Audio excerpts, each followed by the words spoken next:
Selamat sore rekan-rekan dan pemirsa TIA Indonesia, kembali lagi di Ngopi Sore bersama TIA Indonesia.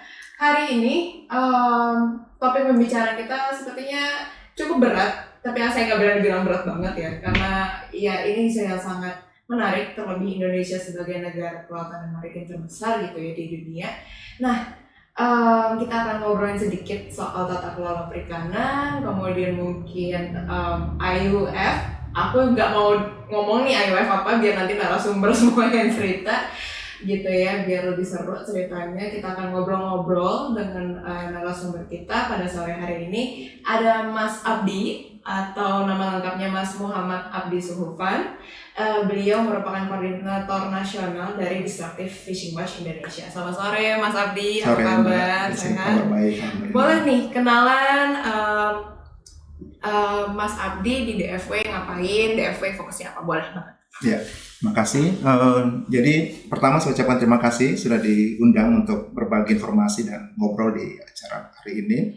Kemudian saya Muhammad Abdi, Koordinator Nasional Destructive Fishing Indonesia yang sudah 5 tahun memimpin organisasi ini, dan DFW sendiri sudah ada selama 20 tahun. Jadi kami fokus pada isu penangkapan ikan tidak ramah lingkungan, kemudian advokasi untuk masyarakat miskin, perubahan iklim, dan juga perlindungan ABK.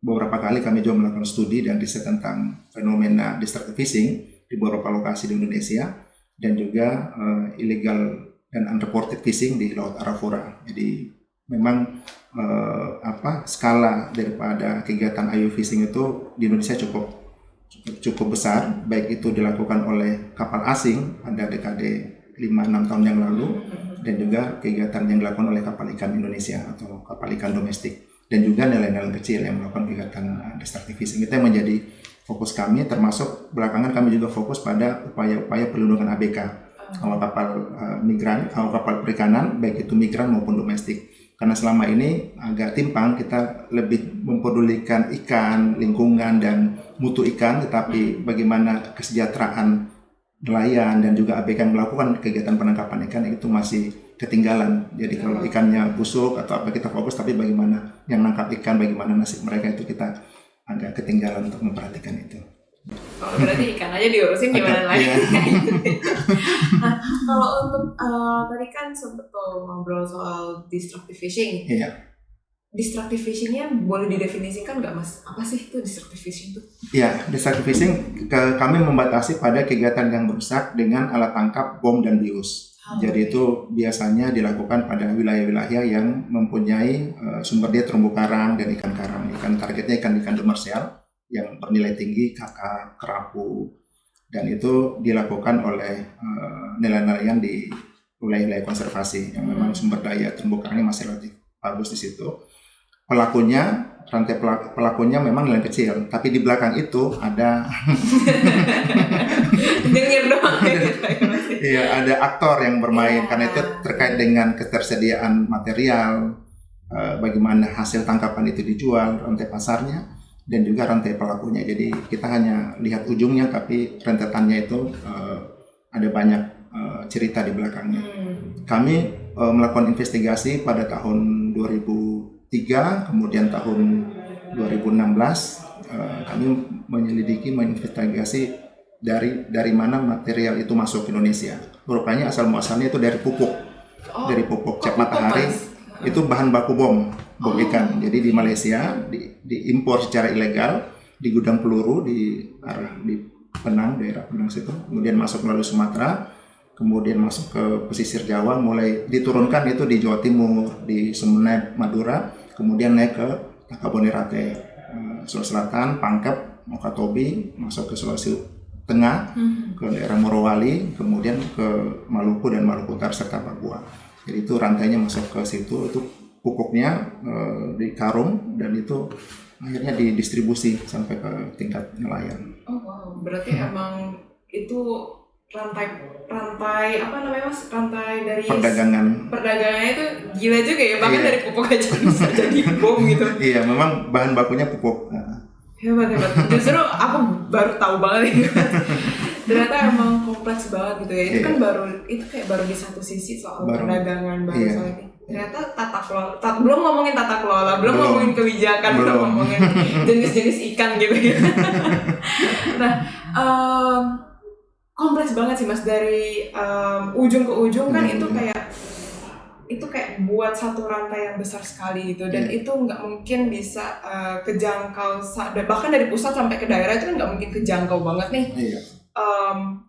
Ya kan gimana ya Mas ya, walaupun ada kementerian, walaupun ada pemerintah maupun pejabat di daerah, kita kan nggak bisa ya udah sepenuhnya percaya gitu ya kepada pemerintah terkait apalagi tata kelola yang sangat kompleks gini gitu loh, dari pusat ke daerah sampai ke pesisir nanti di sana. Boleh minta pendapat nggak Mas, menurut Mas Abdi nih melihatnya tata kelola perikanan Indonesia saat ini yang kompleks itu sekarang tuh seperti apa sih keadaannya? Boleh cerita Mas? Iya, kalau kita lihat perjalanannya ini bisa bilang naik turun. Naik turun atau saya katakan itu inkonsistensi terjadi. Inkonsistensi. Jadi misalnya kita tarik ke belakang di periode 2014 ketika Ibu Susi menjadi Menteri Kelautan, itu banyak melakukan reformasi terhadap tata kelola. Misalnya Ibu Susi itu melarang penangkapan ikan oleh kapal asing maupun kapal asing, melarang penggunaan cantrang, melarang penggunaan membatasi impor ikan pada saat itu, kemudian melarang ekspor benih lobster. Itu upaya-upaya perbaikan yang dilakukan. Sayangnya pasca Ibu Susi di 2019, beberapa kebijakan yang waktu itu kami anggap sudah cukup positif bagi keberlanjutan itu dirubah secara total oleh Pak Edi. Jadi di zaman Pak Edi ada 29 atau 39 Permen KP di Peraturan Menteri Kelautan Perikanan yang terkait dengan tata kelola itu direvisi oleh beliau. Salah satunya adalah membolehkan ekspor benih lobster itu, ya. Membolehkan penggunaan alat tangkap cantrang dan beberapa hal yang lain yang sebelumnya sudah mulai dibuat fondasinya sebenarnya di era Ibu Susi. Nah, kemudian ke sini sekarang orientasinya lain lagi. Orientasi kemana itu Mas, kalau saya boleh tahu? Orientasinya katanya lingkungan sebagai panglima. Lingkungan gitu. Sebagai panglima. Iya, panglima. Okay. Tetapi pada detailnya kita melihat lebih pro kepada eksploitasi. Karena ini kan ada data bahwa stok ikan kita yang boleh ditangkap itu 12,5 juta ton. Data terakhir. Kemampuan tangkap kita itu hanya 6 juta ton. Setengahnya. Iya, setengahnya. Nah, era sekarang itu mau dioptimalisasi. Ya, tidak habis ke 12 juta, tapi dengar-dengar sampai 10 juta. Padahal kita tahu bahwa ada banyak problem pada kegiatan penangkapan ikan, bukan saja teknis penangkapannya, tapi bagaimana data itu dipastikan bahwa ini ada 12,5 juta ton. Teman-teman di kampus saling memperdebatkan apakah data itu cukup representatif secara metodologi, secara wilayah, kemudian kapan pengambilan datanya. Karena ada pertanyaan juga, kalau penduduk Indonesia kan ada sensus penduduk setiap 10 tahun. Iya. Ini kalau ikan bagaimana caranya? Ya kalau metodenya kita serahkanlah ke ahli di kampus-kampus, tapi dari segi waktu saja, apakah sudah ada konsensus? Setiap kapan sih kita melakukan pendugaan stok assessment? Apakah setiap tahun kah? Setiap 5 tahun kah? Setiap 10 tahun? Nah, itu juga yang belum clear. Setiap kapan sumber daya ikan itu bisa dihitung? Apakah suka-suka pemerintah? Tapi kalau pertanian atau pertanian 10 tahun kan? Setiap 10 tahun. Sensus penduduk setiap 10 tahun. Ikan ini setiap kapan? Itu saya beberapa kali cari landasan hukum atau aturan di KKP, belum ada ketentuan tentang itu. Nah, itu tadi mengoptimalkan penangkapan karena ada stok yang belum terkelola dengan namanya penangkapan ikan terukur. Ada banyak hal di situ memang. Tapi memang penangkapan terukur kami setuju, penangkapan terukur. Referensinya banyak negara-negara lain di Australia, Amerika dan lain-lain. Tapi untuk konteks Indonesia itu ada beberapa hal yang perlu menjadi catatan sebenarnya. Karena pertama sifat sumber daya kita ini kan beda dengan negara-negara lain. Kita biodiversity tinggi, ikannya beraneka ragam tapi sedikit-sedikit. Kemudian skala usaha, mayoritas penangkapan ikan di Indonesia ini 94% oleh nelayan tradisional. Kalau negara-negara maju itu kapalnya besar-besar, kita kecil-kecil. Mbak Belisia harus dan juga mungkin penonton podcast ini harus memahami bahwa total kapal ikan di Indonesia ini 572 kapal dan perahu. Kapal dan perahu, Iya. oke. Kapal di atas 30 gross ton yang izinnya dikeluarkan oleh KKP itu hanya 4.800 kapal, 30 gross ton. Jadi kan kapal di atas 30 gross ton itu KKP melakukan izin. Kapal 10 KKP. KKP. 10 sampai 29 itu provinsi. Kemudian 10 ke bawah itu tidak perlu izin, hanya perlu didaftarkan, TDKP namanya, tanda daftar kapal perikanan. Nah, dari 572.000 kapal itu yang dikontrol penuh oleh pemerintah dan ya tingkat keakurasian izin dan lain itu kita bisa percayalah yang 5.800 tadi kan, 4.800 itu. Nah, karena itu KKP yang melakukan izin, itu kapalnya di atas 30 gross ton. Tapi bagaimana tata kelola kapal di bawah 30 gross ton? Belum tahu sih ya Mas. Kan yang izinnya oleh provinsi, Betul. oleh provinsi. Bagaimana? Apakah sistem di provinsi itu sama dengan sistem di pusat? Apakah sumber daya manusia mereka cukup menghandle itu? Apakah pemantauan mereka cukup untuk itu? Itu satu hal. Kemudian hal kedua terkait dengan pendataan. Iya, pendataan hasil tangkapan. Pendataan hasil tangkapan kan ada beberapa tahap pendataan dilakukan. Pada saat mereka melakukan penangkapan ikan, operasi penangkapan ikan ada hasil itu KKP memperkenalkan sistem e-logbook, electronic logbook namanya. E-logbook. Iya, e-logbook. Nelayan atau nakoda itu bisa mengestimasi berapa hasil tangkapan dan menginput berapa banyak, kemudian jenis ikan apa, di wilayah mana mereka tangkap, dan itu bisa mereka laporkan.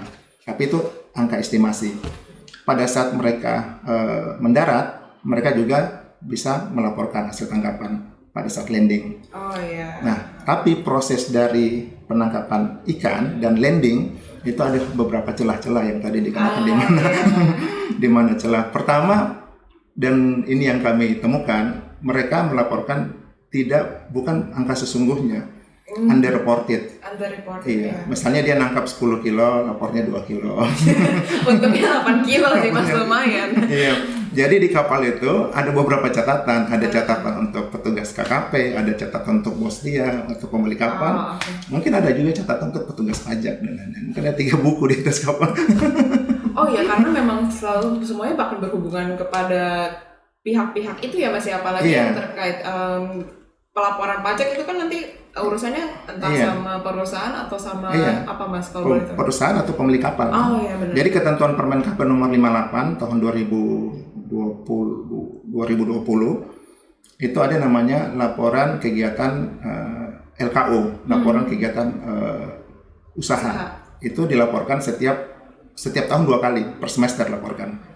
Kemudian ada LKP, laporan kegiatan penangkapan ikan, itu per triwulan disampaikan. Nah, itu yang menjadi dasar pemerintah untuk menentukan memperpanjang izin yang bersangkutan. Jadi kalau dia mau mengajukan perpanjangan izin kapal, dia melaporkan hasil tangkapan. Dia melaporkan usaha dia. Ini 1 tahun sini saya tangkap ikan sekian. Nah, itu sebenarnya ini nanti kita bicara ke transparansi atau apa ya. Itu nanti di situ kadang-kadang ada selisih yang dilaporkan. Karena biasanya mereka mengambil angka yang itu tadi underreported. Jadi dia nangkap 10, dilapor saya ini nangkapnya hanya sekian, nangkapnya hanya 2, kami ini rugi Pak. Makanya dia meminta belas kasihan dari makin kecil makin dikit yang dibayarkan. Makin kecil makin dikit. Jadi mereka seakan-akan mengkondisikan dirinya bahwa kami ini usaha ini setengah sulit, kami ini di bawah banyak pengeluaran terduga, kita menghadapi cuaca, kita harus menggaji ABK, harga BBM yang fluktuatif dan lain-lain. Akhirnya mereka mengakali itu ya dalam tanda kutip. Selisihnya cukup besar, laporan itu selisihnya cukup besar. Saya pernah dengar kabar di internal KKP dari total produksi yang dilaporkan 6 juta ton, itu kalau laporan kegiatan penangkapannya diperbaiki itu ada selisih 1,5 juta ton. Ada selisih Kesal mendengar. ada selisih 1 juta ton, dan kalau dirupiahkan itu bisa triliunan ya. Kalau dikali 30.000 per kilo saja sudah berapa triliun? 20.000 atau 30.000 hasil ikan yang ditangkap itu sudah sekian triliun. Mungkin pemirsa ya mungkin nggak ngeh gitu ya, triliunan tuh per triliun ini. Kalau misalnya kita analogikan, kalau Mas bisa beli rumah baru deh di Pondok Indah, dapat berapa rumah Mas? Coba Mas. Nanti saya lihat catatannya itu 1,5 triliun dikali 30.000. Harga ikan kan harga ikan patokan itu 30.000. Bisa di ini aja 30.000 rupiah. Udah nggak tahu kemana sih Mas. Iya. Iya. Nolnya Itu salah satu hal. Jadi laporan hasil tangkapan itu yang belum transparan, dan itu masalah pertama. Masalah kedua, ada juga keluhan tentang biaya-biaya tambahan. Biaya tambahan ketika mereka melakukan operasi penangkapan ikan. Kayak apa tuh Mas misalnya? Misalnya di Muara Baru itu sudah jadi rahasia umum, ketika kapal akan keluar, itu beberapa pihak yang tidak ada kaitannya dengan kegiatan penangkapan ikan melakukan pencegatan di tengah laut. Pungli. Mereka mengambil meminta bagian ya atas nama kegiatan sosial dan lain-lain. Mereka minta naik kapal, itu jadi dipepetin kapalnya, tugasnya naik. Kapten kapal itu udah tahu, langsung udah ada lah amplop di atas kapal tuh udah dikasih. Kalau enggak dipersulit, ada saja temuan izin segala macam peralatan di atas kapal yang akan jadi temuan. Jadi teman-teman pelaku usaha juga bilang ini agak susah juga kita dilema. Jadi pilihannya apakah kita memenuhi semua perizinan dan kita aman melaut, atau bisa saja nggak usah kita urus perizinan, kita langsung di tengah laut aja nggak apa-apa. Nah, itu menarik sih Mas, maksudnya ketika di tengah laut dipepetin terus minta pungli dan lain-lain itu tuh fungsinya kan memang soal perizinan gitu ya. Itu kekontrol nggak sama pihak dari entah provinsi atau pusat atau gimana gitu? Ya mungkin sudah menjadi rahasia umum, kita tahu bahwa ada seperti itu, tapi ini kan laut ini milik bersama dan bukan milik siapa-siapa. Milik bersama dan bukan milik siapa-siapa, jadi orang saling tahu saja. Gitu.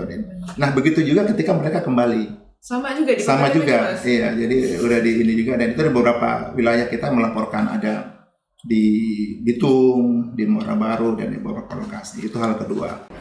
Hal ketiga yang menjadi sumber-sumber kebocoran adalah pelabuhan tangkahan. Pelabuhan tangkahan? Iya, ada namanya pelabuhan tangkahan. Jadi pelabuhan perikan itu kan spesifik, pelabuhan khusus namanya. Itu ada 526 dalam rencana induk KKP, 526 pelabuhan. Sebenarnya pelabuhan kita itu 1.000 lebih. Tapi yang aktif, yang sarana dan prasarananya lengkap itu hanya 500 sekian lah, 526 kalau nggak salah.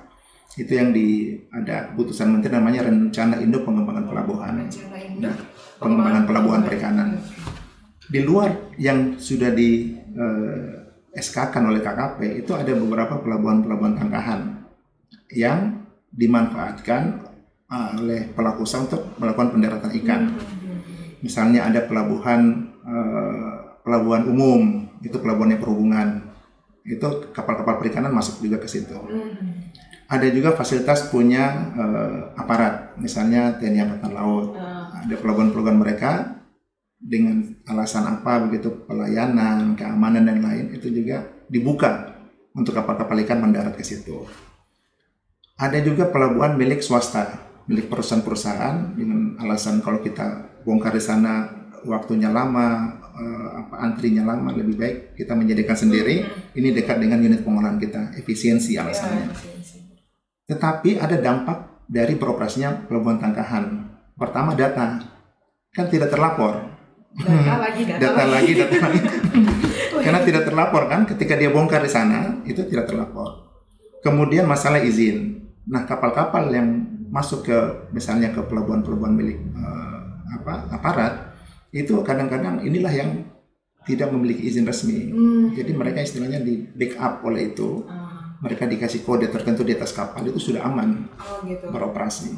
Kan kalau tadi kan loophole-nya iya data, izin gitu kan, apalagi kalau boleh dibilang tuh kayak bahkan terakhir even Pak Menteri aja, Pak ex-menteri, sorry, ex-menteri itu beliau ya karena beliau yang punya wewenang gitu ya, beliau yang punya wewenang tapi beliau sendiri yang kayak justru mempermudah gitu untuk rekan-rekannya, untuk usahanya seperti itu.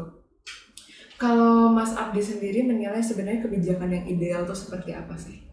Kebijakan untuk apa ya? Maksudnya karena terlalu banyak loophole di izin mungkin, kemudian di data, kemudian kesejahteraan ABK dan nelayan yang mungkin ya tidak terlalu diperhatikan gitu. Kebijakan yang ideal itu seperti apa? Iya, kalau menurut saya kebijakan ideal adalah kebijakan yang pro terhadap mayoritas. Jadi kalau lihat data yang tadi disebutkan yang 572 itu kan 4.000 yang kapal besar kan, ratusan ribu yang kapal kecil. Nah, kebijakan yang pro terhadap yang kecil ini yang sebenarnya yang cocok untuk konteks Indonesia. Karena mereka ini tersebar dari Sabang sampai Merauke, dari Nian sampai ke Rote. Kan Indonesia ini luas sekali kan. Nah, itu yang pertama. Jadi harus ada keberpihakan kepada mereka. Kemudian yang kedua adalah desentralisasi. Desentralisasi. Iya, desentralisasi pengelolaan. Artinya peran provinsi itu mesti diperkuat dalam melakukan tata kelola di sana di tingkat provinsi, karena mereka yang mengerti tentang situasi di situ, mereka yang tahu sentra-sentra nelayannya, mereka yang tahu kebutuhan nelayan, sehingga paling tidak mereka yang bisa memanage sumber daya di situ. Memang ada pendekatan WPP, wilayah pengelolaan perikanan, ada satu wilayah misalnya itu ada beberapa provinsi, itu ada peran fasilitasi di situ. Tapi ada peran provinsi yang mestinya dikedepankan. Nah, dengan situasi sekarang kan agak ada seperti ada gap nih.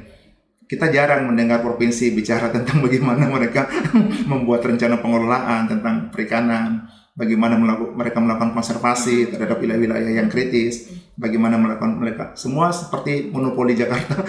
Oh, Mas, sorry, aku kalau boleh masuk itu, apakah itu karena adanya UU Cipta Kerja atau emang karena kan soalnya kan sekarang tuh pada bilang iya UU Cipta Kerja itu sekarang membawahi semua framework gitulah ya, framework kebijakan gitu loh, baik dari sumber daya alam maupun sampai ke tenaga kerjaan gitu. Apakah akibat dari UU Cipta Kerja kah? Sebelum UU Cipta Kerja dan ditambah dengan UU Cipta Kerja. Oke, berarti memang. Jadi kalau ingat tempo hari ketika Bu Susi jadi menteri itu kan fenomenal kan, itu media darling, dia ngomong apa ini, dia dampak dan dia menginspirasi banyak orang waktu itu kan, termasuk mungkin kepala-kepala daerah juga, ini figur yang inilah. Nah, setelah pasca Bu Susi muncul Cipta Kerja kan, nah, Pak Edi waktu itu mengambil momentum itu. Jadi figur Pak Edi-nya tidak sekuat Ibu Susi, tapi ada backup dari Undang-Undang Cipta Kerja. Dan di sektor kelautan perikanan ada satu PP tentang itu, dan ada banyak turunan peraturan pemerintah. Turunan Undang-Undang Cipta Kerja di sektor kelautan perikanan hanya ada satu kalau misalnya, peraturan pemerintah nomor 27 tahun 2021 tentang kelautan perikanan di situ. Tapi setelah itu ada banyak peraturan menteri yang disebutkan. Nah, dalam implementasi itu kami juga melihat ada provinsi agak ketinggalan dalam hal itu. Misalnya dalam hal pengawasan sumber daya perikanan, itu kapasitas provinsi untuk melakukan pengawasan terhadap kegiatan perikanan tangkap itu sangat terbatas dari segi anggaran, dari sumber daya manusia, dari segi sarana prasarana dan lain-lain. Itu gapnya agak jauh gitu. Datanya Kemendagri itu hanya 6% dari alokasi belanja provinsi secara total di 34 provinsi, itu hanya 3 atau 6% yang fokus ke pengawasan sumber daya perikanan. Jadi gapnya di situ ya. Gede ya? Iya. Gapnya di situ. Iya. Jadi dia banyak untuk penangkapan ikan, dia banyak untuk budidaya dan lain-lain, tapi untuk pengawasannya sangat sedikit, sangat kecil. Nah, ngomong-ngomong soal pengawasan ya Mas, kan kalau di tata kelola perikanan itu baik yang perikanan tangkap, kemudian dia diolah jadi hasil-hasil tangkapan gitu ya Mas. Pasti di situ ada sektor swasta di sana gitu. Iya. Nah, boleh kasih info nggak ke kita atau cerita gitu Mas soal pengawasan terlebih khususnya ke si sektor swasta ini gitu. Seperti apa sih kepatuhan? Karena mungkin teman-teman di DFW dan tadi juga ada banyak rekan-rekan di lapangan gitu ya yang lebih ngerti soal itu. Soal kepatuhannya pengusaha, kemudian seperti apa mereka apa ya maksudnya beroperasi gitu ya Mas. Terlebih kan maksudnya perusahaan ini yang sebenarnya berhubungan langsung dengan data juga tadi, kemudian perizinan juga, dan emang benar-benar koneksinya entah ke di ya tadi yang mungkin kalau aku boleh sebut lokal strongman kali ya, lokal strongman ada, terus ke KKP ada, Kemenkewa ada. Boleh nggak Mas cerita, DV pernah nggak sih ngobrolin soal sektor swasta di yang di tata kelola perikanan ini? Iya, yang kami sorot beberapa waktu yang lalu terkait dengan pelaporan tadi, yang saya bilang itu laporan kegiatan usaha dan laporan LKP, laporan kegiatan penangkapan ikan. Di situ salah satu, saya kira salah satu cara bagaimana mengukur tingkat kepatuhan pelaku usaha terhadap kegiatan dia, dan itu KKP sendiri yang melakukan review, yang melakukan penilaian, ada tingkat ketidakpatuhannya tinggi di situ. Jadi itu tadi underreported, angka underreported. Underreport itu Itu memang khusus yang melaporkan tapi tidak pada angka yang sesungguhnya. Oke, berarti memang khusus yang soal Penangkapan. hasil tangkapan ikan Hasil tangkapan. Gitu. Kalau untuk kapal sendiri apakah oke atau enggak Mas? Kemudian ada lagi terkait dengan perizinan. Jadi pada tahun 2018 KKP itu melakukan review juga dan mendapatkan 1.800 kapal yang izinnya mati. Tapi masih operasi? Masih operasi. Wah, keren. Ada yang matinya 1 bulan, 3 bulan, 6 bulan, tapi tetap jalan. Pada tahun yang sama, KKP juga mencabut izin, itu hampir 1.600 izin yang izinnya dicabut karena habis, nggak diperpanjang atau terlambat diperpanjang. Itu kapal-kapal besar. Nah, kapal-kapal provinsi itu potretnya kita nggak tahu. Karena ini kan pengawasannya oleh stakeholder di lokal sebenarnya kan, teman-teman media atau teman-teman LSM, kampus di provinsi-provinsi yang mestinya mengamati itu. Betul. Tapi kalau lihat datanya KKP, data penangkapan tahun ini saja, kemarin tuh baru dirilis datanya, itu 79 kapal yang ditangkap oleh aparat PSDKP, 69 itu kapal ikan dalam negeri. Yang tidak ada izinnya, tidak ada surat perintah berlayarnya, dan tidak ada SLO-nya. Dan kapal itu di bawah 30 gross ton. Artinya kapal-kapal yang ditangkap ini kapal-kapal yang izin provinsi sebenarnya. Nah, itu yang terjadi. Jadi kepatuhan mereka terkait dengan pelaporan, terkait dengan izinnya bisa kita lihat di level yang lebih turun lagi, mungkin di provinsi. Itu banyak yang tidak memiliki izin. Yang ketiga adalah terkait dengan cantrang. Cantrang, alat tangkap ini ya Mas ya? Alat tangkap yang sempat dilarang. Itu kan dilarang tahun 2014. Kemudian ada perlawanan dan akhirnya mereka demo. Iya, aku ingat itu beritanya sempat panas karena sempat panas, bilang, itu sampai ke istana kan, diterima oleh Pak Jokowi di istana, demo berjilid-jilid di Jakarta, dan akhirnya mereka diberikan diskresi pelaku cantrang. Diskresi dalam arti mereka tidak diberikan CP, tidak diberikan izin. Tapi diberikan surat keterangan melaut oleh provinsi karena diberikan surat keterangan melaut. Dampaknya lagi-lagi ke pendataan, karena mereka tidak memiliki izin, otomatis hasil tangkapannya mereka beratnya kita ini nggak punya izin ya, ngapain kita lapor kan? Iya. Jadi cuma udah dapat ini doang, melaut doang ya. Artinya mereka melakukan penangkapan seberapa banyak itu datanya juga lost pada saat itu. Itu nggak dicatat sama pengawas di lapangan juga nggak dicatat, karena di dalam datasetnya KKP alat tangkap itu nggak ada kan. Ambiar ya Mas. Sorry tuh saya banget ini kayak ambiar ya Mas. Bagaimana mau diinput? Artinya kalau misalnya cantrang itu kan nggak ada dalam gitu. Saya kan alat tangkap porsen ada nih, tangkapannya kapalnya porsen ada, itu yang artinya masuk ke produksi porsen dan begitu. Apa kapal cantrang nggak ada. Jadi dan itu jumlahnya ribuan, 1.000 lebih, 1.000 kapal. Ukurannya di Tegal Sari itu kapal di atas Tegal Sari Tegal kapal 30 gross ton ke atas itu 700-an, 700 sampai 800 kapal. Itu hampir 5 tahun beroperasi tanpa izin, tanpa pendataan. Aduh. Oke, nah soal data ini Mas, jadi tuh TI sempat ngobrol juga dengan orang KKP gitu ya. Katanya Pak Menteri yang sekarang, Pak Wahyu ya betul ya? Pak Wahyu. Nah, Pak Wahyu ini orangnya tech savvy banget lah pokoknya. Emang tech savvy dan beliau pengen ada apa ya, sampai sekarang pun juga lagi dicanangkan one map one policy, one map ya kalau salah, one map data Indonesia gitu. Dan Pak Wahyu sendiri tuh kayak mendukung itu data semua terintegrasi gitu loh, dari kementerian, provinsi dan gitu. Cuma kan ya itu kan masih big picture gitu ya Mas. Pernah tahu nggak Mas soal itu, soal entah integrasi data, kemudian integrasi izin juga, kemudian pengawasan dan evaluasi monitoring yang teman-teman CSO yang khususnya emang lebih banyak fokus di isu ini gitu. Tahu nggak soal itu? Di KKP itu sistemnya sudah banyak. Banyak tools, banyak sistem yang dibentuk macam-macam. Ada di perikanan tangkap, ada di budidaya, pada saat ekspor juga ada puluhan aplikasi.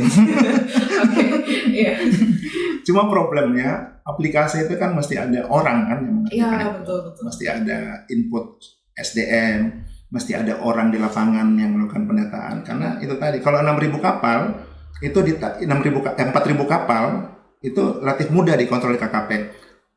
KKP punya otoritas untuk mengeluarkan izin terhadap 4.800 kapal.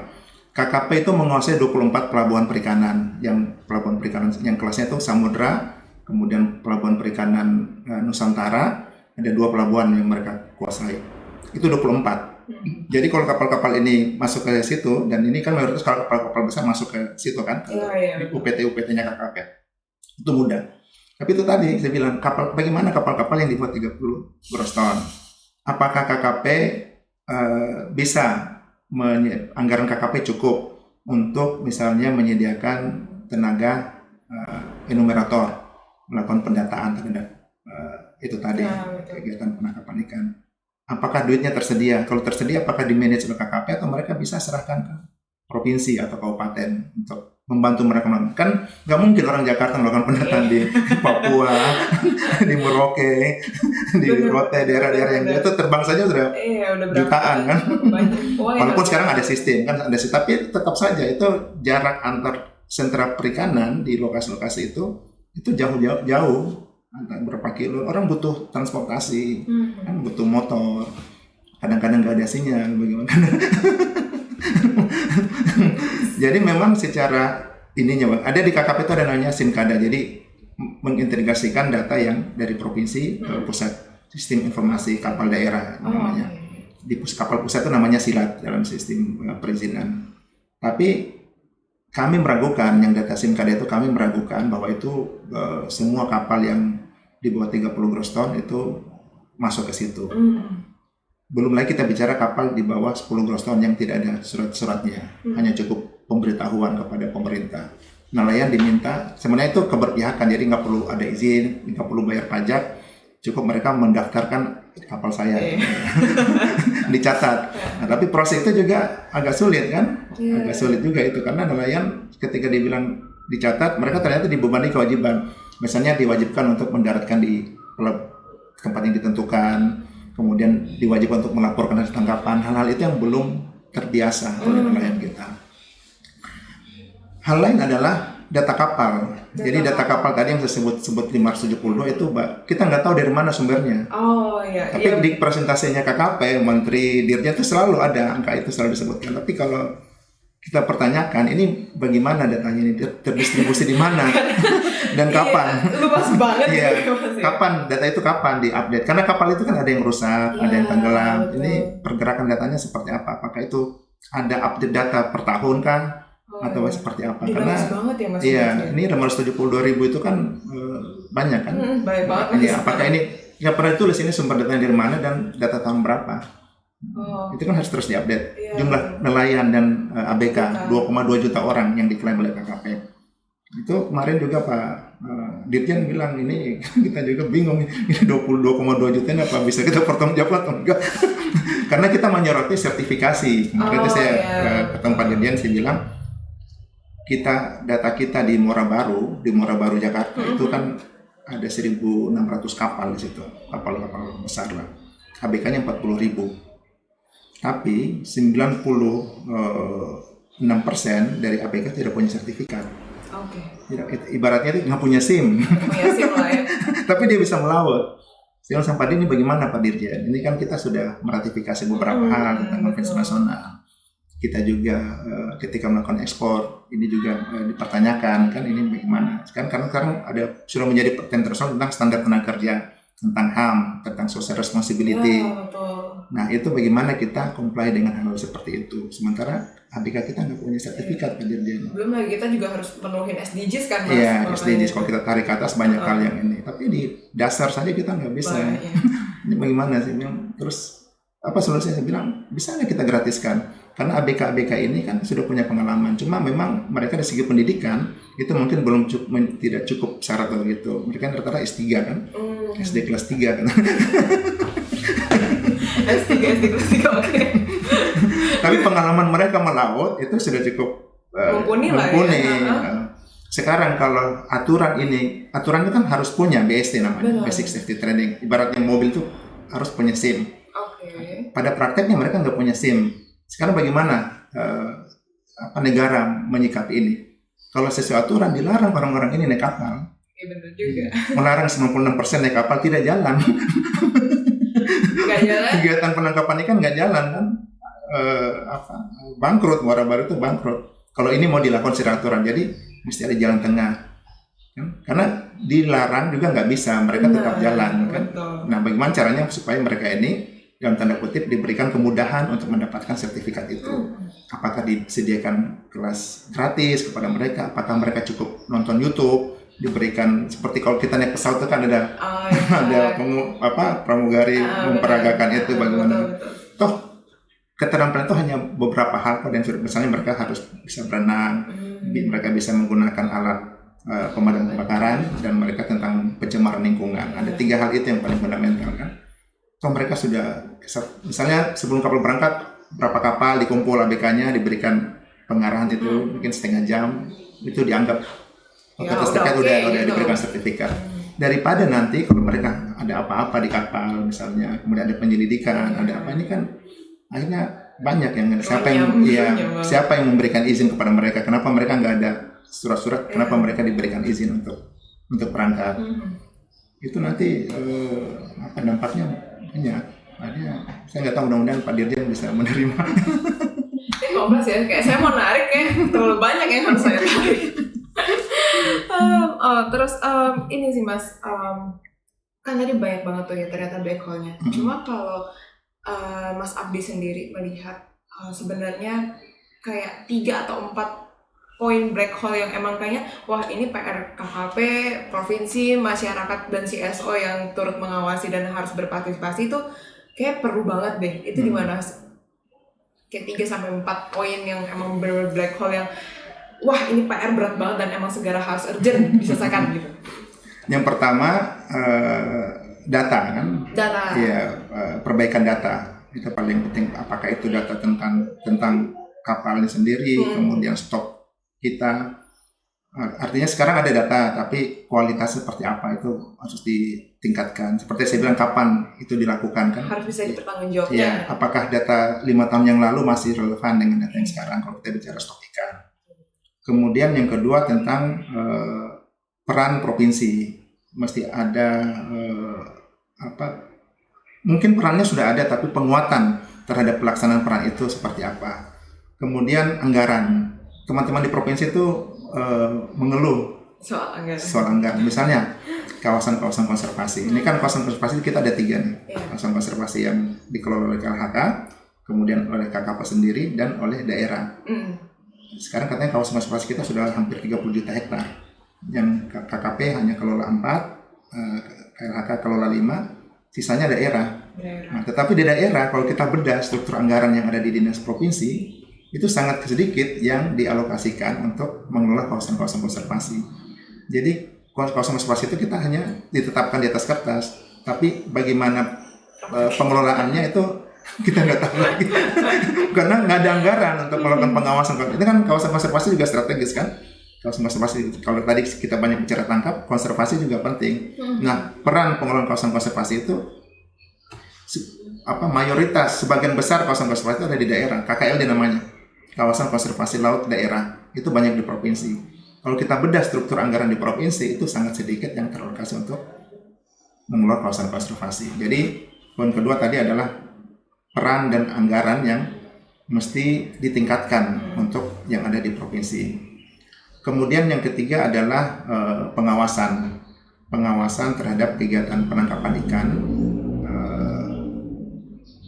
Karena kita ini sekarang ancamannya bukan lagi dari eksternal. Iya, justru internal sendiri. Iya, internal sendiri. Cantrang, pelabuhan Tangkahan, kemudian ABK. Kan ancaman kita kalau eksternal kan hanya ada di Natuna, Laut Sulawesi sama Selat Malaka. Oh ya, karena perbatasan. Iya, perbatasan. Di sini Vietnam, di sini Malaysia, di sini Filipina. Tapi itu relatif bisa ditangani. Tahun ini sini sudah semester 1 baru 10 kapal yang ditangkap. Iya. Nah, yang internal ini, ancaman internal ini yang mesti kita, seperti saya bilang, ada kapal kok bisa melaut tanpa izin. Artinya kalau pandangan saya ya, kalau dia mau melaut itu kan mesti ada persetujuan dari dari otoritas setempat kan, sah bandar misalnya. Kok dia bisa pergi? Apakah betul tidak ada, sah bandarnya tidak tahu? Atau sah bandar oke, jalan kita ya udah suratnya belakangan. Itu juga ini kan akhirnya ditangkap kan. Mereka ditangkap pada kamar yang lain, mereka ditangkap. Apakah ditangkap oleh aparat Angkatan Laut, Polairut, atau KKP sendiri? Tapi sumbernya di darat ini. Bagaimana? Yang nyatet itu loh ya harus. Yang memberikan izin itu, apakah mereka betul-betul tidak ada izin berangkat itu, atau hanya persetujuan lisan saja dari otoritas pelabuhan kan? Itu nanti ada kesempatan dengan Pak Dirjen saya tanya apakah mereka itu berangkat atas izin dari sah bandar atau tanpa izin, tanpa izin, karena tidak ada surat-surat sama sekali. Kalau cantrang ada sejarahnya kan, ada surat keterangan melaut, tapi yang 69 kapal ini ya itu mas 69 kapal ini kenapa bisa melaut tanpa surat izin, tanpa CP, tanpa SLO, tanpa SBB, surat perintah berlayar.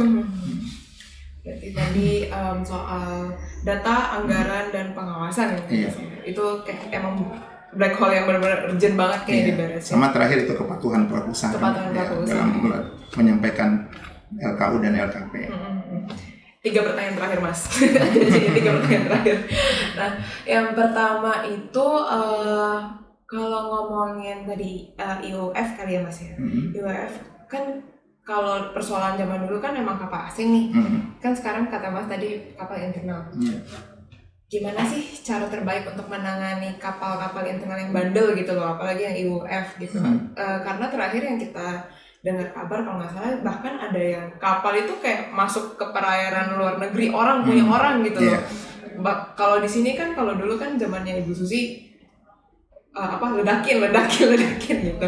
Nah sementara kita sendiri dari internal sendiri kapal kita juga ada yang sampai ngelewatin batas negara gitu loh. Itu gimana ya mas cara ngatasinnya gitu idealnya kalau mas Abdi sendiri melihat gitu. Jadi kita ini kan unik kan, kita itu dalam hal IOF kita jadi korban dan sekaligus pelaku. Jadi di utara kita jadi korban, kita dicuri di Natuna, Sulawesi dan Malaka. Tapi di selatan kita pelaku di Australia maupun di Papua New Guinea. Kalau Australia itu ada ceritanya juga kan, ada perjanjian MOU box dan lain-lain. Tapi sampai sekarang banyak nelayan kita yang masuk ke sana dan sengaja mereka masuk ke sana. Katanya di samping mereka mengejar, memang di sana masih ada sumber daya sumber daya perikan yang melimpah, kan itu kan kawasan konservasi. Benar. Dia ambil sirip hiu, dia ngambil lola, tripang, itu udah kawasan konservasi dan pasti ditangkap. Kalau di Australia pasti ditangkap karena sistem MCS-nya Australia itu lebih canggih. Jadi dia punya radar, dia punya pesawat. Jadi dia masuk sedikit aja pesawatnya udah terbang, udah bisa ditangkap. Sampai terakhir kan diusir kan, nggak ditangkap lagi. Karena asalnya kapok ini ditangkap di penjara, ini lagi orang ini lagi yang muncul. Jadi ya udah balik. Diusir aja, disuruh balik. Nah yang menarik adalah di Papua New Guinea. Di Papua New Guinea itu kita dapat laporan tahun lalu, 2 tahun terakhir itu ada 5 penangkapan.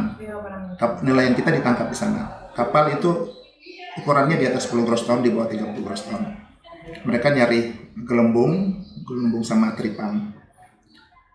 Tetapi laporan dari lapangan juga menerima sebenarnya lebih banyak dari itu, yang 30 sampai 40 kapal. Itu mereka sama-sama tuh ke sana, dia bersamaan ke sana. Ternyata di samping mereka ini mengejar penangkapan juga ada hubungan budaya. Jadi mereka menganggap itu ada masalah kultural juga. Jadi mereka seperti pergi menangkap bukan di wilayah Papua New Guinea, mungkin dulu ada turunan orang Papua New Guinea yang tinggal di Papua. Terus kayak pergi nunjukin saudara. Iya, nunjukin saudara begitu. Setiap tahun katanya cukup signifikan, 30 sampai 40 kapal 5 penangkapan ikan sana. Jadi memang ini agak harus dirumuskan betul-betul. Ini problemnya apa kan? Apakah semata-mata ekonomi atau juga ada masalah yang lain? Misalnya ada masalah itu tadi, mereka pikir itu daerah tangkapan mereka. Ada mungkin ada hubungan kekeluargaan yang bisa ini. Jadi pendekatannya nanti menurut saya mungkin berbeda antara yang Australia sama yang Papua New Guinea. Yang Australia itu kan pintu keluarnya di Rote, tapi itu tidak semua orang Rote yang melakukan itu. Itu datang dari mana-mana juga. Ada dari Wakatobi, dari Selayar. Jadi itu lagi-lagi saya pikir pemerintah daerah mesti dikasih tahu tentang ini. Jakarta ya mungkin ya setelah kejadian baru gitu ya. Tapi upaya pencegahan terhadap aktivitas ini mesti dari tempat itu. Pemerintah kabupaten kota mesti dikasih tahu, mereka mesti melakukan inventarisasi bagaimana pola mereka dalam melakukan kegiatan penangkapan. Apakah kan katanya kalau ke sana untungnya gede, sekali pergi bisa ratusan juta daripada mutar-mutar di Indonesia. Apakah pendekatannya semata-mata ekonomi, motivasi ekonomi? Bagaimana misalnya kalau dikasih tahu hukumannya di sana? Bagaimana misalnya kalau dikasih tahu bagaimana wajah Indonesia terhadap Australia? Mungkin ada informasi yang mereka belum ketahui implikasi dari praktek itu kan. Nah, itu yang mesti dibicarakan dengan melibatkan pemerintah daerah dan juga ahli-ahli yang ada di daerah. Teman-teman TS yang ada di daerah mesti betul-betul melakukan profiling terhadap keberadaan mereka. Apa motivasi mereka sehingga mereka itu berani ke sana. Kemudian yang kedua itu tadi pencegahan. Kalau bisa upaya-upaya pencegahan sebelum mereka pergi itu bisa diterangkan kepada mereka apa risiko-risiko yang mereka hadapi kalau mereka itu ketangkap di sana. Mungkin nanti akan ada perubahan kebijakan di Australia, mungkin lebih keras lagi, hukumannya ditambah atau mungkin ada ancaman hukuman yang lain. Tapi itu tadi kami melihat daerah mesti diajak bicara tentang ini. Berarti lebih baik mencegah lah ya, karena upaya preventifnya ada di daerah sebenarnya lebih berperan gitu. Iya, jadi begitu juga di Papua kan. Bahkan itu Jayapura di Merauke itu kan terbang berapa lama. Jadi pemerintah Merauke-nya yang harus peduli dengan hal seperti ini. Jangan sampai ada kesan pembiaran kan. Udah mereka cari hidup, tapi itu tadi ada batas-batas aturan, ada ketentuan-ketentuan yang akhirnya dilanggar kan. Jadi sia-sia upaya kita di sini memerangi illegal fishing, tapi di bawah kita melakukan itu nanti akan berapa overlap gitu. Iya, akan itu.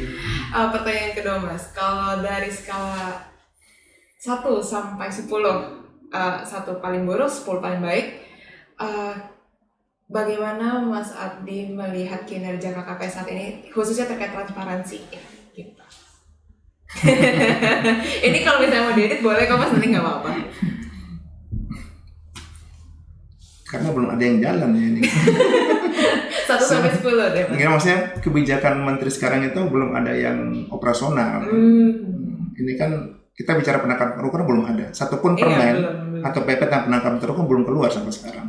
Masih dikaji kan? Masih dikaji, iya. Peningkatan produksi budidaya juga sampai sekarang belum ada yang ditambah yang betul-betul hasil kerja KKP. Kita belum bisa mengukur 1 tahun Pak Trenggono ini, kita belum bisa mengukur secara kuantitatif maupun juga kualitatif apa capaian beliau.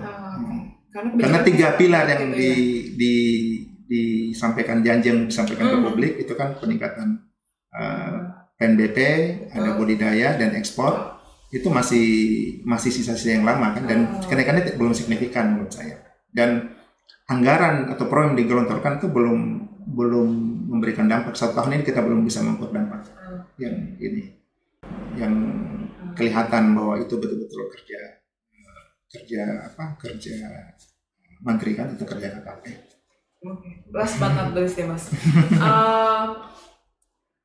Apa sih yang bisa dilakukan CSO gitu ya, baik DFW kemudian rekan-rekan CSO yang lain yang emang lebih senior dibanding TI gitu ya, dalam khusus sektor perikanan gini, karena TI itu kan memang baru banget nih masuk ke isu perikanan, tetapi memang kita ingin menyoroti transparansi dan kemudian celah-celah korupsi yang kita bisa bantu untuk advokasi gitu. Apa sih yang bisa kita lakukan gitu sebagai CSO untuk entah itu membantu pemerintah maupun membantu rekan-rekan nelayan gitu ya, maupun masyarakat di pesisir gitu, biar sejahtera istilahnya kayak gitu. Karena kan kalau Mas pernah dengar ya, korupsi itu ya akar dari kemiskinan adalah korupsi gitu loh, kayak gitu.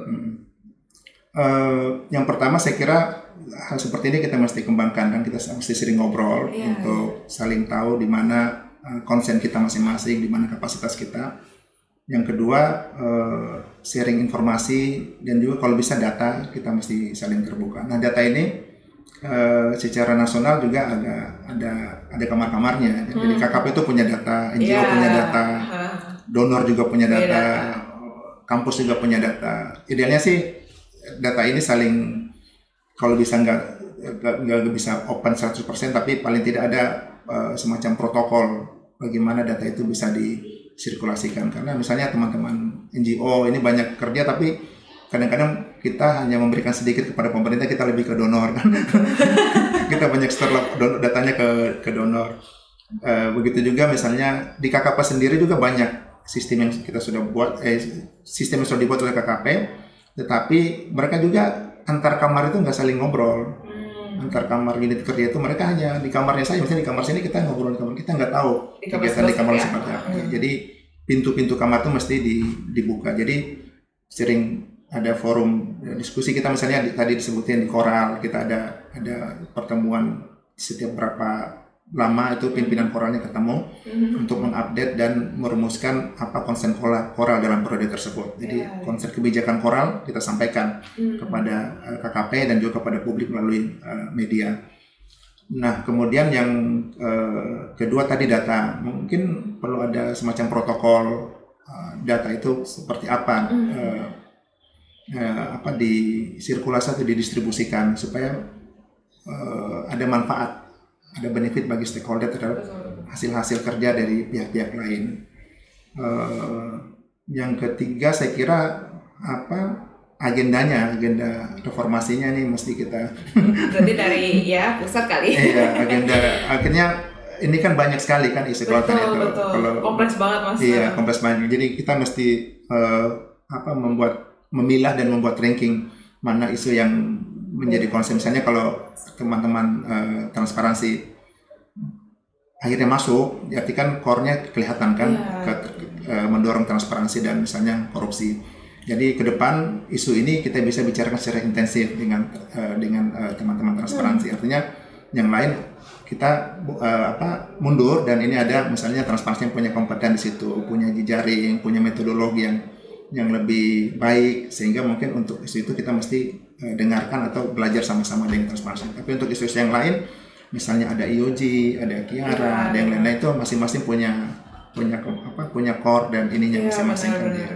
Jadi pemetaan itu yang harus kelihatan, ada protokolnya, kemudian juga pengawalan terhadap program-program pemerintah. Saya kira itu jadi bisa jadi perhatian. Oke. Kompleks banget ya ternyata Mas. Honestly aku benar-benar berusaha untuk mencerna dan banyak belajar juga dari Mas Abdi. Ternyata tata kelola perikanan ini ya loophole-nya ternyata ya walaupun di situ-situ saja gitu ya, aku nggak berani bilang saja sih sebenarnya, cuma kayak ternyata di situ tapi kompleks banget karena urusannya nggak cuma dari kementerian doang, tetapi ternyata juga ada pemerintah provinsi di sana dan juga ada pengawasan bahkan di lapangannya langsung gitu ya Mas. Oke, terima kasih banyak Mas Abdi untuk ilmunya dan sharingnya, saya belajar banyak. Semoga rekan-rekan pemirsa TI Indonesia bisa mencerna apa yang kita obrolin hari ini karena ini topiknya jujur saya pikir ini ya udah perikanan ternyata kompleks sekali rekan-rekan. Semoga bisa dapat diterima dan bermanfaat buat semua. Terima kasih, sampai jumpa di Ngopi Sore berikutnya.